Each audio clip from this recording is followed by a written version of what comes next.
Hello बच्चों, कैसे हो आप सभी। उम्मीद करती हूँ आप सभी अच्छे होंगे। तो आज के इस फिर से नए वीडियो में आप सभी का स्वागत है। आज हम समझने वाले हैं वर्ण और वर्णमाला का ही आगे थोड़ा सा पार्ट रह गया। जैसे कि मैंने आपको बोला था कि हम इस वीडियो में संयुक्त व्यंजन और द्वित व्यंजन और र के रूप पढ़ेंगे। तो सबसे पहले हम देखेंगे संयुक्त व्यंजन क्या है। संयुक्त का मतलब होता है जुड़ा हुआ, ठीक है, जुड़ना, ठीक है। संयुक्त का मतलब मिलना, ऐसे कह सकते हैं हम। तो संयुक्त व्यंजन दो व्यंजन के संयोग से होता है। संयोग का मतलब होता है मिलना, जुड़ना, ठीक है।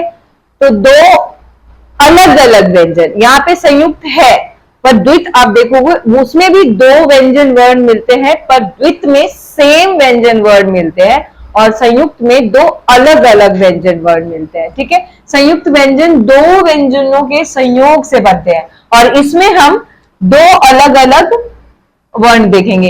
ये क ख ग ख ई जो व्यंजन वर्ण है उसी के अंदर का ये जो सबसे लास्ट में अक्ष त्र ज्ञ श्र होता है वही है ये। पर ये क्योंकि संयुक्त व्यंजन है इसलिए मैंने आपको इसे अलग से समझाया। तो अक्ष कैसे बनता है, क और श से मिलके बनता है, हाफ क और फुल स। तो ये अक्षा बन गया आपका। ये आधा त र त्र बन गया। त्रिशूल इसे क्षत्रिय आपने पढ़ा होगा। ये ज और य है, ये च छ ज घ लास्ट का वर्ण है। ये ज और य मिलके ज्ञ बन गया। श तालव्य स जिसे बोलते हैं, जिसे कोई कोई श बोलते हैं जिसे हम, वो हाफ श है और र है, इसको मिलके श्र बन गया। ये श्र मतलब जब हम बोल रहे हैं श और र दोनों आ रहा है श्र, ठीक है। जैसे श्रवण, श्रवण एक वर्ड जो है वो उसमें ये वर्ण यूज होता है। अब हम देखते हैं द्वित व्यंजन। इन दोनों में बस एक ही डिफरेंस है कि यहाँ पे दो अलग अलग व्यंजन होते हैं जिसमें ये चार ही है, फिक्स है। लेकिन द्वित व्यंजन में दो सेम व्यंजन, मतलब दोनों ही व्यंजन होंगे पर सेम होंगे, ठीक है। जब किन्हीं दो समान व्यंजन को, किसको, समान व्यंजन को मिलाकर लिखा जाता है तो वो द्वित व्यंजन कहलाता है। द्वित का मतलब होता है दो, ठीक है। और यहाँ पे द्वित है तो मतलब समान की बात हो रही है। तो जैसे कि मैंने जो जो मेनली होता है नॉर्मली हमें देखने को मिलता है उसका मैंने लिख दिया है यहाँ पर। हाफ का क इस तरीके से, पक्का इसका एग्जांपल है, ठीक है। न न मिलके हाफ न, पूरा न मिलके प्रसन्न हो गया। च हाफ च फुल च मिलके सच्चा हो गया, ठीक है। म हाफ म मिलके क्या हो गया, चम्मच हो गया। हाफ ट मिलके क्या बन गया, खट्टा, ठीक है। द हाफ ड और पूरा ड मिलके क्या बन गया, हड्डी, ठीक है। और आपका द हाफ द मिलके क्या बन गया, मुद्दा। तो ये कुछ एग्जांपल्स थे द्वित व्यंजन के जो मैंने आपके सामने लिख दिए हैं। तो अगर आपके सामने आ रहा है इस तरीके से द्वित व्यंजन और संयुक्त व्यंजन, तो द्वित व्यंजन में एक चीज और मैं आपको बताना चाहूंगी। जब हम इसे बोलते हैं ना, तो जहां पे भी हाफ और फुल होता है तो वहां पे हमें ज्यादा फोर्स लगाना पड़ता है। जैसे पक्का, जब हमने ये चीज बोला पक्का, तो क जो ये वाला क है आपका, ये वाला, इसका पूरा साउंड आता है, इसका हाफ साउंड आता है प के साथ। तो अगर हम रीडिंग कर रहे हैं तो हम कैसे समझेंगे कि यहाँ पे कौन सा वर्ड है, मतलब हाफ है ये क्या है। तो जब आप बोल रहे हो तो वहां पे थोड़ा फोर्स लगेगा।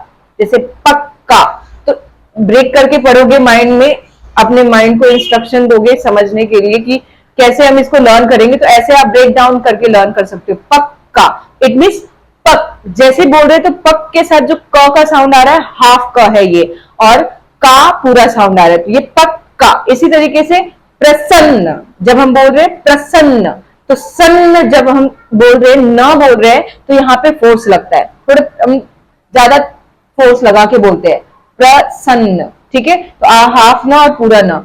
सच्चा, जब बोलते हैं सच्चा, तो सच्चा में भी च पे फोर्स लग रहा है, तो मतलब जहां पे आप फोर्स लगा रहे हो वहां पे द्वित व्यंजन यूज हुआ है, एक हाफ और एक फुल, ठीक है। चम्मच क्या है, चम्मच, जब हम इसे बोल रहे तो म पे फोर्स लग रहा है। खट्टा, जब हम बोल रहे खट्टा, तो ट पे फोर्स लग रहा है, हाफ का भी साउंड आता है और फुल का भी। फुल जो है वो पूरा ही आएगा, पर हाफ का इसके साथ वाले वर्ड के साथ आएगा, ठीक है। अब हम देखेंगे र के रूप, ठीक है। र के मेनली तीन रूप होते हैं। एक आपके होते हैं ये जो वर्ण होता है र, फिर एक आप देखोगे इस तरीके से जो किसी के नीचे इस तरीके से लगता है ये वाला र, पदेन वाला र, और एक होता है सिरोरेखा वाला र। इस तरीके से ये 3 र यूज होता है। और एक और र होता है जैसे ट्रक, ट्रक जो होता है ट्र, इस तरीके से हम लगाते हैं। तो ये 4 तरह के र है, मेनली 3 होते हैं, बट ये थोड़ा सा इसके कुछ ही वर्ड है, ड्रम हो गए, ट्रक हो गए, तो ये इसलिए मैं आपको बता रही हूँ। ये 4 र हैं जिसको हम एक एक करके देखेंगे और इसके कुछ एग्जांपल्स देखेंगे। तब तक आप इसके स्क्रीनशॉट ले सकते हो। अब देखेंगे हम वर्ण का र का विभिन्न रूप। ठीक है, वर्ण जो र होता है, तो मैंने टोटली यहाँ पे ये और ये लिखा है। ठीक है, ये र का रूप है। इसको कैसे कैसे प्रोनाउंसिएट करते वो देखेंगे हम। तो ये र जो आप लिखते हो सर के ऊपर, उसे हम रेप बोलते हैं। सिरोरेखा जो होती है रेप। इसके एग्जाम्पल है सर्म, धर्म, कर्म, गर्म और नद। अब देखो, जब हम इसे बोलते हैं तो ये लिखी तो बाद के अक्षरों पे है, पर बोली जाती है पहले। ठीक है, मतलब जिस वर्ण के ऊपर लिखी है वो उससे पहले ही बोल दी जाती है। ये इसका हिंट है। जैसे हम बोल रहे हैं सर्म, ऐसा तो नहीं है सम्र बोल रहे हैं हम, सम्र नहीं बोल रहे हैं हम, सर्म बोल रहे हैं। इट मीन्स म से पहले बोली जाती है। अगर ये बोली पहले जा रही है तो इसका मतलब ये लगी आगे वाले अक्षरों के ऊपर है। या फिर हम ऐसे बोलेंगे कि जिस अक्षर पे लगी हुई है उससे ये पहले बोली जा रही है, तो ये इसको हम सर्म ऐसे प्रोनाउंसिएट करेंगे, सम्र नहीं। इसको हम धर्म प्रोनाउंसिएट करेंगे, धम्र नहीं। ठीक है, ये कर्म है। क के बाद ही र का साउंड आ जा रहा है इस रेप का।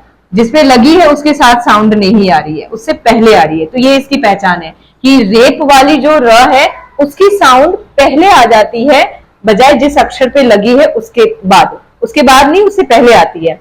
अब है ये पदेन, जो नीचे पैर के नीचे लगता है किसी भी अक्षर के। ये क है, क के नीचे ये लगी है, तो ये पदेन हो गई। यहाँ पे भी ये नीचे लगी है पैर में, ये भी पैर में है, पैर में अक्षरों के मतलब नीचे है, तो ये पदेन रूप है र का। जैसे इसको हम पढ़ेंगे कर्म, नर्म, ग्रह। जब हम इसे बोल रहे हैं तो ये क्या है क्र। इसमें जो पदेन है र, ये उस अक्षर के साथ ही बोल दी जाती है जिस अक्षर के नीचे ये लगी हुई है। क्रम, नम्र, इसे क्या बोलेंगे हम, नम्र। म के साथ र लगी है तो म के साथ ही र की साउंड आएगी। ग्रह, ग के साथ है तो ग के साथ ही र का साउंड आ रहा है, तो ये इसको हम ऐसे प्रोनाउंसिएट करेंगे। और ये है कुछ जो इस पदेन रूप को ही 2 बार लिख दिया जा रहा है। इसको हम ट्रक, इसमें थोड़ा र को थोड़ा देर तक बोल रहे हैं हम। ठीक है, ट्रक। ड्राइवर, इसमें फोर्स दे रहे हैं हम। ठीक है, बोल के देखना, आपको डिफरेंस पता चलेगा। ये है ट्रक, ये है ड्राइवर। ठीक है, इसी तरह ड्रम जो वर्ड होंगे इसमें ये 2 इस तरीके से रखती है आपकी।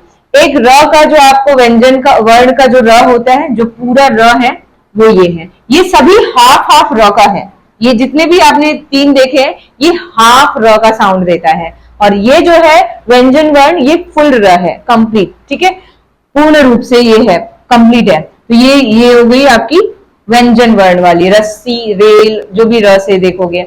अब हम डिफरेंस समझते हैं, र का क्या डिफरेंस है और री का क्या डिफरेंस है। री का ऋषि होता है। ठीक है, जो लगती है लाइक कृपा। ठीक है, कृपा या कृपया या फिर कृपाण, ऐसे जो शब्द होते हैं जिसमें री की मात्रा लगती है, जैसे गृही, प्रथा, वृत्त।